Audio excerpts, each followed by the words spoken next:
Hello बच्चों, आप कैसे हो सब? है ना। आज हम लोग ट्रिग्मेट्री के साथ कुछ काम करेंगे। ट्रिग्मेट्री का जैसे कि वेटेज वैसे तो थोड़ा कम है, लेकिन ट्रिग्मेट्री रेशियोज और इक्वेशन से आमतौर पे आपको 2 सवाल आ सकते हैं। और ट्रिग्मेट्री तो आपको समझ में आता है कि और जगह कैलकुलेशंस में भी बहुत काम आता है। तो एक अच्छे लेवल पे ट्रिग्मेट्री ना भी हो तभी सारे फॉर्मूले आपके क्लियर होने चाहिए, है ना। और जो उसमें समेशन वगैरह का जो टेक्निक है सीरीज समेशन का, वो सब भी ठीक होना चाहिए, क्योंकि वो कहीं ना कहीं कैलकुलस वगैरह में भी इस्तेमाल हो जाता है। तो let's do some problems on this, ताकि आपको कॉन्फिडेंस आए। जेईई मेंस में क्वेश्चंस जो इस तरह के आते हैं उस तरह के क्वेश्चंस हम लोग कुछ लेते हैं। तो लेट्स स्टार्ट।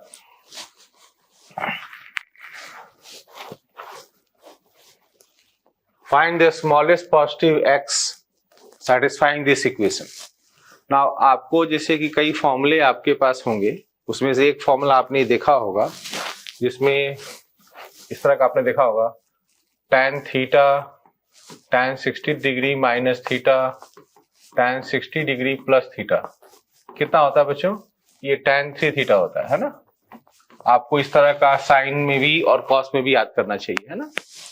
तो वो रिजल्ट्स आपके पास अगर हैं तो उसमें से आप क्या कर सकते हो, आप थीटा का सर्टेन एंगल प्रयोग करके, जैसे आप इसमें हिंट देखो, ये 2 एंगल्स जो हमें फेमिलियर तो नहीं है, तो इनको हम यहाँ सिस्टम में यहाँ पे कैलकुलेट कर सकते हैं।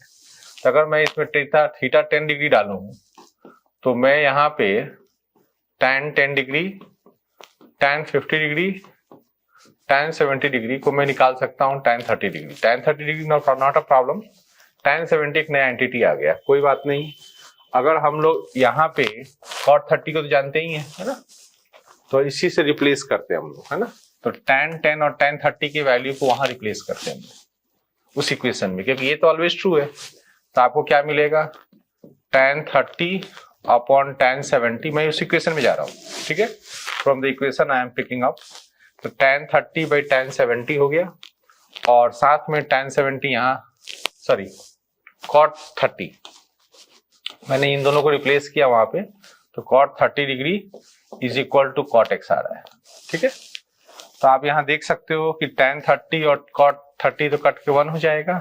इसको हम लिख देंगे cot 70 डिग्री, है ना, और cot x। अब वैसे तो देखो ट्रिग्मेट्री इक्वेशन में हम बहुत सारी चीजें सॉल्व कर सकते हैं, इसमें बहुत सारे एंगल्स अवेलेबल, लेकिन यहाँ पूछा गया है स्मॉलेस्ट पॉजिटिव। तो फर्स्ट क्वाड्रेंट में बेस्ट रहेगा। तो फर्स्ट क्वाड्रेंट में 70 डिग्री हमारे साथ है, तो हम लोग x की वैल्यू 70 डिग्री ले लेंगे। तो x हम लोग क्लेम करेंगे कि 70 है, ठीक है। तो यहाँ आपने देखा बच्चों कि ये फॉर्मूला बहुत काम का है। इस तरह का 2 फॉर्मूले और आपके पास होने चाहिए। एक तो मैं लिख देता हूँ sine theta sine 60 minus theta sine 60 plus theta कितना होता है आप बताओ? ये 1/4 साइन 3 थीटा होता है। Similarly cos theta cos 60 minus theta cos 60 plus theta कितना होता है? 1/4 cos 3 थीटा। और इन्हीं दोनों को डिवाइड करके ही आता है ये रिजल्ट। तो आपको ये कुछ रिजल्ट्स आपको याद रहेंगे, तो आपको क्वेश्चन करना आसान हो जाएगा, फास्ट हो जाएगा।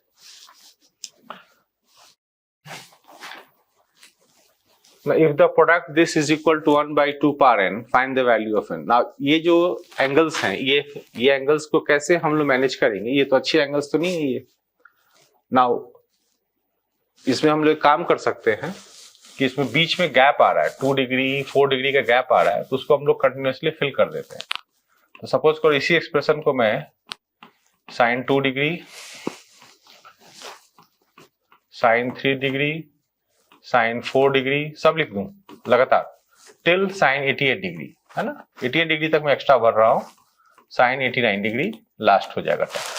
अब आपने इसमें जो मल्टीप्लाई एक्स्ट्रा करा है उसको हम लोग डिवाइड करेंगे यहाँ पे साइन 2 डिग्री साइन 4 डिग्री, जो टर्म्स आपने भरे हैं, खास करके इवन में भरे हैं आपने, ये टर्म्स को हमने नीचे डिवाइड कर दिया।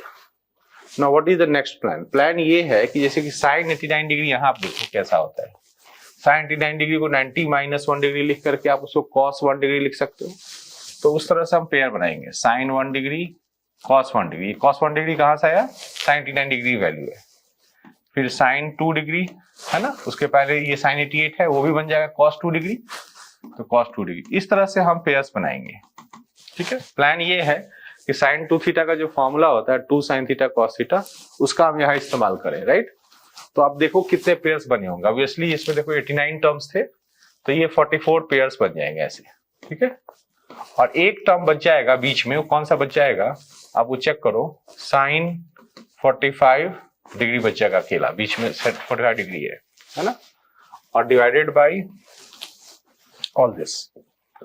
नाउ ये इंटरेस्टिंग हो रहा है कि अगर हम लोग सभी फैक्टर्स को यहाँ पे sin 1 cos 1 को अगर हम 2 सप्लाई करेंगे तो ये sin 2 थीटा में कन्वर्ट होगा। तो ये सबको एक एक 2 देना पड़ेगा। तो 44 पेयर्स को हम कितने 2 देंगे, आप समझो बात को। 2 का पावर 44 हो जाएगा टोटल डेटा, जो इसको हम सप्लाई करेंगे sin 2 थीटा बनाने के लिए।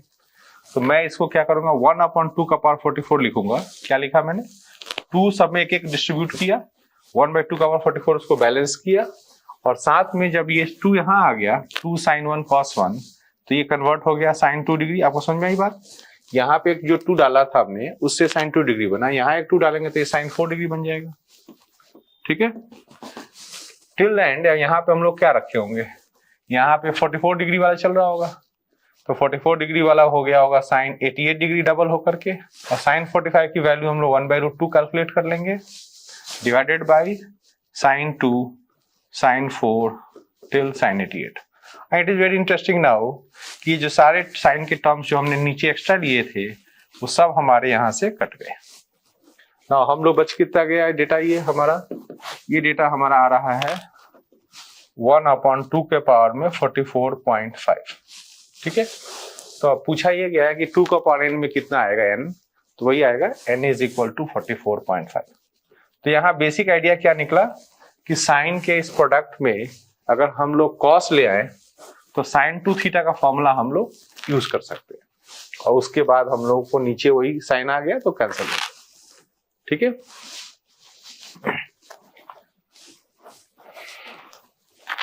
Find the value of this. Now ये एंगल्स अब काफी छोटे हैं, अब सबकी वैल्यू इंडिविजुअली निकालना ठीक नहीं है, हम लोग देखते हैं कुछ कंबाइन करके। एक चीज आप नोटिस करो कि π/16 और 7π/16 जोड़ करके कितना बन रहा है, π/2 बन रहा है ना।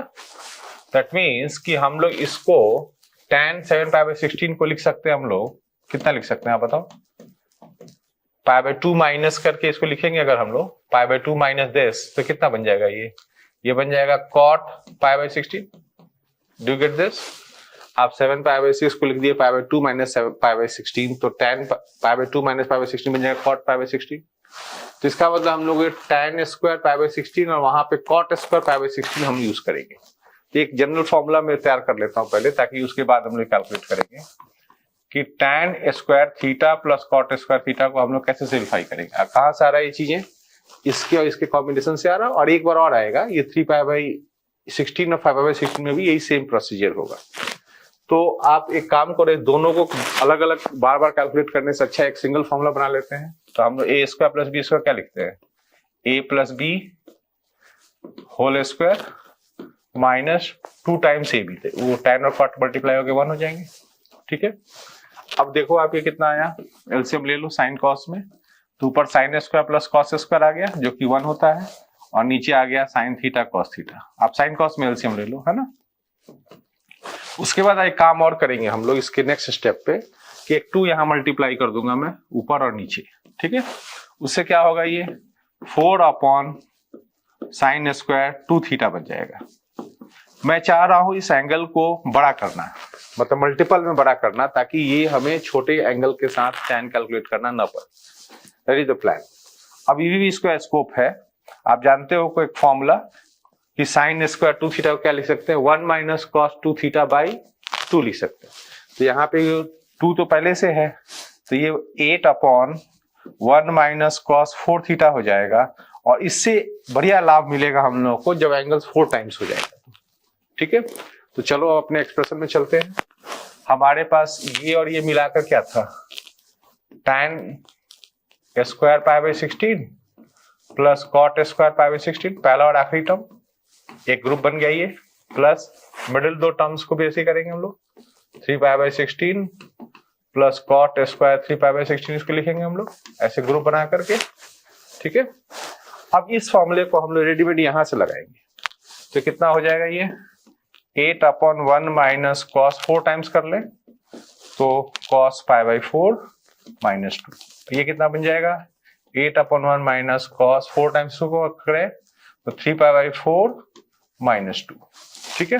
अब बहुत इजी है, अब इसका एलसीएम ले लेंगे हम लोग, 8 कॉमन ले लेते हैं इन दोनों में, 1/1 माइनस 1/√2 प्लस 1/1 प्लस 1/√2, मैं वैल्यू रख दिया साइन कॉस 3π/4 का, और ये 2 और 2 इकट्ठा कर लिया यहाँ पे -4, ठीक है। अब आप देख लो एलसीएम लेकर कितना आ रहा है, एलसीएम लोगे तो ऊपर 2 आ जाएगा, 16/a² से हाफ आ जाएगा, तो ये हो गया 32 माइनस 4 दैट इज 28। तो इसमें देखो दोनों चीजों को हम खुद भी प्लान कर सकते थे, लेकिन हमने एक फॉर्मूला जनरेट कर दिया तुम्हारे लिए। आप चाहो तो इसको लर्न करके रखो, कई जगह सिंप्लीफिकेशन में काम आता है, तो ये काम आप ले सकते हो फटाफट, ताकि आपका ये टाइम सेविंग हो जाए। तो this will take the angle 4 times, तो 4 टाइम्स होने से फिर हमारा ये इवैल्यूएशन आसान हो गया, हम लोग का फेमिलियर एंगल 45 डिग्री मिल गया और 135 degree. Calculate this, not trigonometry में ऐसे बहुत सारे एक्सप्रेशंस कैलकुलेट करने को आते हैं, जिसमें वो एंगल्स तो हमारे लिए अननोन होते हैं, मतलब वो फेमिलियर डेटा नहीं होता है, लेकिन अगर हम उनको आपस में मैनेज करें तो कई बार वो कैंसिल होकर के सिंप्लीफाई हो जाते हैं। उस तरह के क्वेश्चन है ये। तो इसमें हम लोग क्या कर सकते हैं, इसको देखिए एक बार। एक तो मैं ये सोच रहा हूं कि इसको कॉस में, इसको सेक 5 डिग्री को कॉस लिख ले, और 2 कॉस 5 डिग्री और ये साइन 5 डिग्री एलसीएम में ले ले हम लोग, देखते हैं उससे क्या आता है। यहाँ पे क्या आएगा बताओ, साइन 5 डिग्री आएगा प्लस ये 2 cos 5 degree cos 40 degree minus, अब देखो इस चीज को हम लोग कंबाइन करके इसको लिख सकते हैं हम लोग साइन 10 डिग्री, इजंट इट। तो मैं वहां पे 2 साइन 35 इंटू साइन 10 डिग्री लिख देता हूं, है ना। और साइन 10 डिग्री से फायदा हम लोग को ये भी है कि ये वाला साइन 10 डिग्री से कैंसिल हो जाएगा इससे, इजंट इट। तो इससे हमें फायदा है, तो इसको अपन कैलकुलेट कर लेंगे। 2√2 इधर से हट गया, ये साइन 5 डिग्री रहने दो आप, है ना।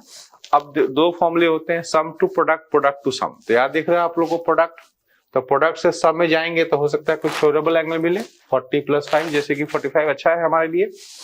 उसको लिखे cos 45 degree plus cos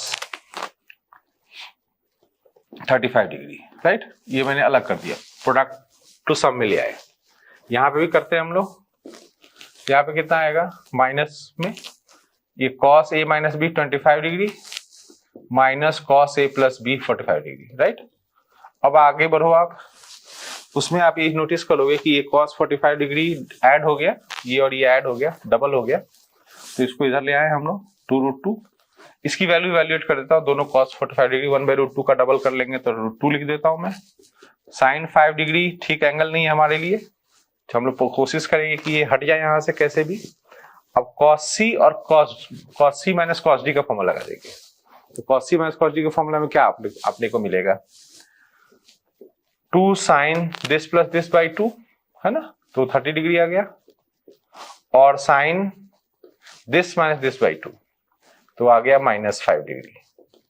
interesting है हमारे लिए ये कि साइन 2 साइन 30 डिग्री, तो ये हाफ होने के कारण से 2 कट देगा, और ये साइन 5 जो है इस माइनस साइन 5 से कैंसिल हो जाएगा, तो we are left with only, ये दोनों कैंसिल हो जाएंगे, तो हम लोग को ये डेटा मिल गया 4। तो इसमें वही हम लोग डिस्कस कर रहे थे कि जो एंगल्स हैं वो थोड़े रफ एंड टफ एंगल्स हैं, बट वो अपने आप अंदर से वो म्यूचुअली कैंसिल हो गए, तो हमारा एक्सप्रेशन अच्छा जनरेट हुआ, वैल्यू निकल गया, न्यूमेरिकल वैल्यू। तो यही एक्सपेक्टेशन के साथ हमने ये किया। ना कई क्वेश्चंस होते हैं ट्रिग्नोमेट्री जो मिनिमम मैक्सिमम वैल्यूज के बारे में बात करते हैं, तो अब ये देखना पड़ता है, कुछ क्वेश्चंस तो ट्रिग्नोमेट्री के सिंप्लीफिकेशन से ही हो जाता है, और अगर दिक्कत आए तो आपको उसमें फिर दूसरे चैप्टर के टेक्निक्स लगाने पड़ सकते हैं, कैलकुलस वगैरह के टेक्निक लगाने पड़ सकते, बट ये आपको वॉच करना पड़ेगा कि कौन से क्वेश्चन हम लोग ट्रिग्नोमेट्री में मैनेज कर पाते हैं। अब जैसे यहाँ पे देखो आप मैक्सिमम मिनिमम वैल्यू जिसको निकालने है ऐसे, तो अपन ट्रिग्नोमेट्री से ही कोशिश करेंगे कि साइन और कॉस का जो एक्सप्रेशन है ये मैनेजेबल होता है। तो एक काम करता हूं मैं, इस एक्सप्रेशन को मैं वाई मान लेता हूं, ठीक है वाई। एक चीज और नोटिस करो, स्क्वायर रूट होने के कारण से दोनों क्वांटिटीज पॉजिटिव हैं, इंडिविजुअली जोड़ के पॉजिटिव है, तो इसका मतलब मैं स्क्वायर कर सकता हूं। तो अगर मैं स्क्वायर करूंगा तो क्या होगा चेक करो। एक काम करता हूं मैं, साइन और कॉस को मैं सी और एस लिख लेता हूं ताकि आपको काम जल्दी जल्दी कंप्लीट कर दूं मैं। तो ये आपका मैंने स्क्वायर किया, ए स्क्वायर बी स्क्वायर हो गया और प्लस 2 टाइम्स दोनों का अंडर रूट आ गया। दोनों का अंडर रूट में मैं ऐसे लिख देता हूँ 49c square plus s square 49s square plus c square. ठीक है, ये बहुत इंटरेस्टिंग है आगे वाला, ये सिंप्लीफाई हो जा रहा है, ये और ये मिल करके आपका 49 cos स्क्वायर 49 sin स्क्वायर ये सब मिल करके 1 हो जाएंगे। तो आपको 49 प्लस 1 50 आ जाएगा यहाँ पे।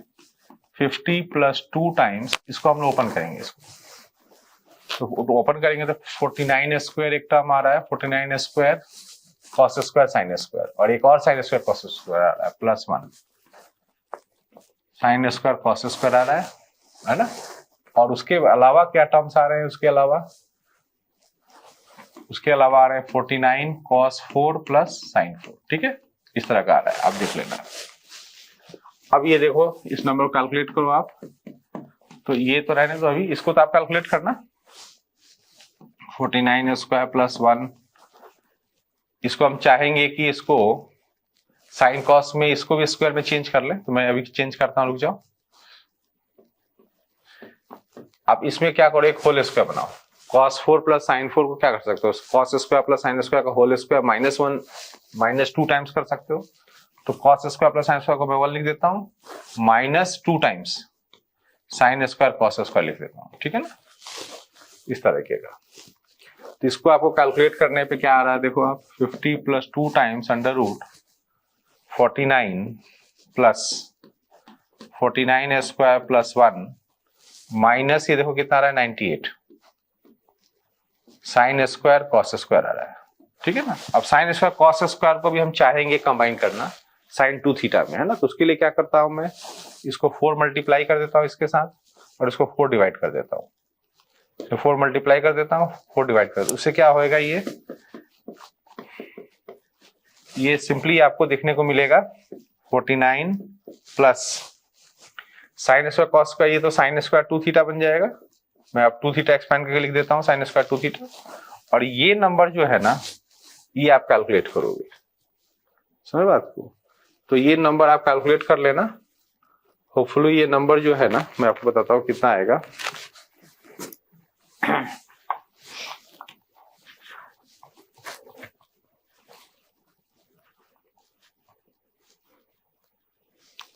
ये आएगा 576, इसको आप पूरा कैलकुलेट कर लेना, तो ये 576 आएगा। ठीक है, और इससे हम लोग आगे बढ़ेंगे अब प्रोसेस में। तो प्रोसेस में ये आगे बढ़ने का काम यहाँ पे क्या है कि आपको निकालना था मैक्सिमम वैल्यू। तो वाई स्क्वायर चल रहा है, ये सब चीजें है ना, तो वाई स्क्वायर का भी मैक्सिमम निकालने की कोशिश की जाए तो कितना आएगा 50 प्लस 2 इंटू, अब साइन 2 थीटा की वैल्यू अगर मैं 1 सब्स्टिट्यूट करूं तो मैक्सिमम वैल्यू जनरेट करेगा ये 49 प्लस 476 576 576 प्लस 49 होता है 625। तो 625 का स्क्वायर रूट कितना आ जाएगा आपका 25 इंटू 2 प्लस 50, तो ये आ जाएगा आपको 100। ठीक है, वाई स्क्वायर का मैक्सिमम है, तो वाई मैक्सिमम कितना आ जाएगा आपका 10, राइट। अच्छा, अब आप ये बताओ, साइन स्क्वायर 2 थीटा का आपने वैल्यू 1 सब्स्टिट्यूट कर दिया तो आपको मैक्सिमम वैल्यू मिला। अब क्या सब्स्टिट्यूट करोगे ताकि मिनिमम आए, ऑब्वियसली स्क्वायर में है तो 0 सब्स्टिट्यूट करोगे, है ना, स्क्वायर में है पॉजिटिव है तो 0 सब्स्टिट्यूट करोगे तो उस समय आपको y का मिनिमम वैल्यू जनरेट होगा, वाई स्क्वायर का कितना जनरेट होगा 50 प्लस 2 रूट 49 इटसेल्फ, है ना, क्योंकि यहां से ये 0 हो जाएगा। तो ये कितना आ रहा है आपको 50 प्लस 7 इंटू 2 14 64 से आपको मिनिमम वैल्यू y का आ गया 8। ठीक है ना, और आप ये मत समझो कि प्लस माइनस 8 लिखना है, क्योंकि हमने पहले डिस्कस कर लिया था कि हमारा जो y है ये नॉन नेगेटिव डेटा है ना, इसलिए हम लोग उसको नेगेटिव में नहीं लेंगे। तो हमारा दोनों को जोड़ने का क्वेश्चन था कि मिनिमम और मैक्सिमम वैल्यू आप दोनों का जोड़ दो, तो ऐड करके आपको आ जाएगा 10 + 8 that is 18, that will be your answer. ठीक है ना। तो इस तरीके से हम लोग सिंपल ट्रिग्नोमेट्री से ही मैनेज कर सकते हैं। अब आप कुछ और हाई-फाई टेक्निक्स लगाते हो, मान लीजिए कोई इनइक्वालिटी लगाते हो आप, तो उसमें कौन कौन सी इनइक्वालिटी लगाओगे, ये आपके लिए एक क्वेश्चन रहेगा, जिसमें आप इसमें जैसे मैं एक हिंट दे सकता हूँ कि जैसे कॉची-श्वार्ज़ इनइक्वालिटी वगैरह है, उससे भी आप उससे कुछ चीजों को सिंप्लीफाई कर सकते हो, बट दोनों चीजें निकालना इतना आसान नहीं होगा, उसके लिए अलग अलग इनइक्वालिटी लगानी पड़ेगी। That is part of your research, आप करो उस पर रिसर्च कैसे कर सकते हो। Now let us have a similar question. Maximum minimum का यहाँ पे भी क्वेश्चन है, मैक्सिमम वैल्यू निकालना है log of x power log y। तो ये जो एक्सप्रेशन है अगर देखा जाए तो log की प्रॉपर्टी लगा के नीचे आ जाएगा ये, तो log y into log x हो जाएगा, है ना। तो मेनली इन दोनों का प्रोडक्ट के मैक्सिमम के बारे में बात हो रही है। तो अब इधर देखते हैं ये क्या है। तो एक काम करता हूं मैं, log x को a मान लेता हूं और log y को मैं b मान लेता हूं, ठीक है ना। तो ये हो जाएगा expression a² + b² = 2a + 2b, right. x 1 से बड़ा है और y 1 से बड़ा का मतलब क्या हुआ कि जब मैं 2 उतार रहा हूं तो मुझे इस बात का कोई डाउट नहीं है कि x नेगेटिव है, तो मैं इसको सिंपली log x समझ के काम करूंगा, ठीक है ना। और x 1 से बड़ा और y 1 से बड़ा होने का मतलब ये भी हुआ कि a और b क्वांटिटीज हमारे सिस्टम में पॉजिटिव है, ठीक है ना, इसका ये मतलब हुआ। तो let's see what can be done. यहाँ पे हम लोग एक चीज इंटरेस्टिंग नजर आ रहा है कि हम लोग एक परफेक्ट स्क्वायर बना ले दोनों का, तो यहाँ पे 2 आ रहा है। एक तरीके से देखा जाए तो जो सर्कल के जैसे इक्वेशंस होते हैं उस तरह का ये फॉर्मेट पकड़ लिया है। अब हम लोग ट्रिग्नोमेट्री में कैसे जाएं, दैट इज वेरी इंटरेस्टिंग। तो आपने देखा होगा कि पैरामेट्रिक कोऑर्डिनेट सर्कल के चैप्टर में यूज होता है, जैसे कि आप x² + y² = 1 यूज करते हो, तो x cos थीटा लेते हो, y sin थीटा लेते हो। उसी प्रकार से हम लोग अज्यूम कर सकते हैं कि a - 1 को हम लोग लेते हैं √2 cos थीटा। ना √2 क्यों? क्योंकि ये जो रेडियस सर्कल का था ये √2 था, इस तरीके से। तो a - 1 को हमने इतना अज्यूम कर लिया, b - 1 को हमने इतना अज्यूम कर लिया। तो आप चेक करो कि इसको वेरीफाई करके देख लो, स्क्वायर एंड ऐड करके आ रहा है उतना। तो ये पैरामेट्रिक कोऑर्डिनेट्स हमने सर्कल वाले यूज करे और उसके थ्रू हमने ट्रिग्नोमेट्री इंट्रोड्यूस किया सिस्टम में। And let us see what we have to work on. हम लोग वर्क करना है इसके ऊपर। ये क्वांटिटी का ध्यान देखो तो ए बी हो गया, ये ए बी का मैक्सिमम वैल्यू जनरेट करना है। तो लेट्स सी यहाँ से ए बी हम कैसे निकाल सकते हैं। तो 1 + √2 cos theta 1 + √2 sin theta, right. इससे हमें निकालना है मैक्सिमम वैल्यू। तो पहले इसको मल्टीप्लाई करें, तो 1 + √2 cos थीटा + sin थीटा आएगा और plus 2 times sin theta cos theta आएगा, राइट। अब सवाल ये उठता है कि इसका हम लोग मैक्सिमम वैल्यू कैसे जनरेट करेंगे। तो एक आप कनेक्शन देख सकते हो कि sin थीटा + cos थीटा के होल स्क्वायर में क्या आता है। sin थीटा + cos थीटा के होल स्क्वायर में आता है 1 + 2 sin थीटा cos थीटा, जो कि यहाँ पे आपको दिख रहा है कि ये टर्म देखो और एक ये टर्म देखो, दिख रहा है। तो what we can do is, for the moment हम एक काम करते हैं, इसको अज्यूम कर लेते हैं cos थीटा + sin थीटा को t, राइट। और देखते हैं ये कैसा दिख रहा है एक्सप्रेशन। और t के बारे में आप क्या जानते हो? t के बारे में आप ये जानते हो आमतौर पे, वैसे तो यहाँ पे लिमिटेड डेटा है, बट आमतौर पे अगर आप वर्क करोगे आप इसमें तो आपको दिखाई देता है कि t की वैल्यू जो होगी -√2 से √2 में होगी। लेकिन अभी तो नेगेटिव में जाने का डिस्कशन नहीं करेंगे हम लोग यहाँ पे देखो किस तरह का एक्सप्रेशन आ रहा है, उस पर डिपेंड करता है कि कहाँ हम लोग को रिसर्च कितना करना है। तो ये दिख रहा है 1 + 2 sin थीटा cos थीटा, इसका स्क्वायर हो गया t², और ये क्वांटिटी हो गया √2t, ठीक है। अब हम लोग मिनिमम वैल्यू में इंटरेस्टेड नहीं है, ओनली मैक्सिमम में इंटरेस्टेड है। तो let's focus on our work. Maximum कैसे जनरेट होगा। अब ये क्वाड्रेटिक देखो, ये टी में क्वाड्रेटिक है, ठीक है, और इसका वर्टेक्स कितने पे है, नेगेटिव में। टी में ये जो वर्टेक्स आ रहा है नेगेटिव में आ रहा है, तो हम लोग उधर क्यों जाएं, हम लोग को ज्यादा वैल्यू लानी है। तो अगर क्वाड्रेटिक अगर ऐसे चल रहा है और हम लोग का ये डेटा इधर की तरफ रिस्ट्रिक्टेड है, समथिंग लाइक दिस, जहाँ पे हम लोग पीछे की तरफ नहीं जा रहे हैं, तो हम लोग इंक्रीज करेंगे अगर हम लोग, तो हम लोग को ज्यादा वैल्यू मिलेगा, है ना। तो ये एक्सप्रेशन जो है इंक्रीज कर रहा है ना। तो इंक्रीज कर रहा है, तो ज्यादा वैल्यू हम लोग को कैसे मिलेगा, जब हम t का मैक्सिमम वैल्यू डालेंगे। तो इसमें हम लोग पुट कर देंगे, अगर t इक्वल टू √2 तो इसका मैक्सिमम वैल्यू जनरेट हो जाएगा कितना, 2 + 2, दैट मीन्स इसका मैक्सिमम वैल्यू आ गया 4। A B has a maximum value of 4। तो यही हमारा एक्सप्रेशन था। ये जो एक्सप्रेशन हम लोग डिस्कस किया, इस एक्सप्रेशन को हमने ए बी लिखा हुआ है, तो इसका आंसर हो जाएगा 4। ठीक है, तो ये आप सिंपल एक्सप्रेशन क्वाड्रेटिक का देख लो, लिमिटेड हम लोग का ग्राफ इसमें अवेलेबल है, और उसमें हम लोगों को भी इंक्रीज कर रहे हैं हम लोग, तो उस पोर्शन में हम लोग को एंड पॉइंट ले लेंगे t इक्वल टू √2, तो ये मैक्सिमाइज हो जाएगा। ठीक है, तो इस क्वेश्चन में इंटरेस्टिंग ये था कि आप कैसे इसको ट्रिग्मेट्रिक फॉर्म में कन्वर्ट कर लिए, और वहां से फिर वापस ट्रिग्मेट्रिक के अंदर आपको मैक्सिमम वैल्यू मिल गई। सिमिलरली ये क्वेश्चन भी देखो आप, ये अलजेब्रिक क्वेश्चन लग रहा है, इसमें कहीं भी दूर दूर से ट्रिग्मेट्री नहीं दिख रहा है, बट आपको इसमें इंटरेस्टिंग चीज दिखाई देगा, जैसे x² + y² का होल स्क्वायर दिख रहा है। तो अगर आप सिंपल अगर कोऑर्डिनेट ज्योमेट्री यूज करते हो, तो एक पॉइंट मान लो ले तो x, y, right, at a distance of r मान लिया जाए, inclined to the positive x axis at an angle of theta. तो हम लोग x और y को r और थीटा के टर्म्स में क्या लिख सकते हैं, x को लिख सकते हैं r cos थीटा, और y को लिख सकते हैं r sin theta, isn't it? ये हम लोग कर सकते हैं। और जो distance from origin to p आएगा, OP, वो कितना आएगा, x² + y² अंडर रूट, समझे बात को, वो अंडर रूट आएगा। अब आप इस एक्सप्रेशन को उससे कनेक्ट करो, ये x² y² का होल स्क्वायर है, सोचो आप, इसका मतलब पावर 4 हो गया ये। दैट मीन्स कि दे आर टॉकिंग अबाउट इसका होल, इसका मतलब ये OP के पावर 4 की बात कर रहे हैं। दैट मीन्स कि हमें जितना R ज्यादा मिलेगा उतना फायदा हमें उसके मैक्सिमाइज करने में, या सॉरी हम लोग को मिनिमम करना है, तो हम लोग इसको मिनिमम करेंगे, इस पॉइंट को कम दूर रखेंगे हम लोग। तो हमें कोई ग्राफ नहीं बनाना है इसका, हम लोग क्या करेंगे, ये जो x और y है ना, इसको हम लोग इसमें सब्स्टिट्यूट कर देंगे इस इक्वेशन में। तो इस इक्वेशन में आप x के जगह पे पुट कर दो,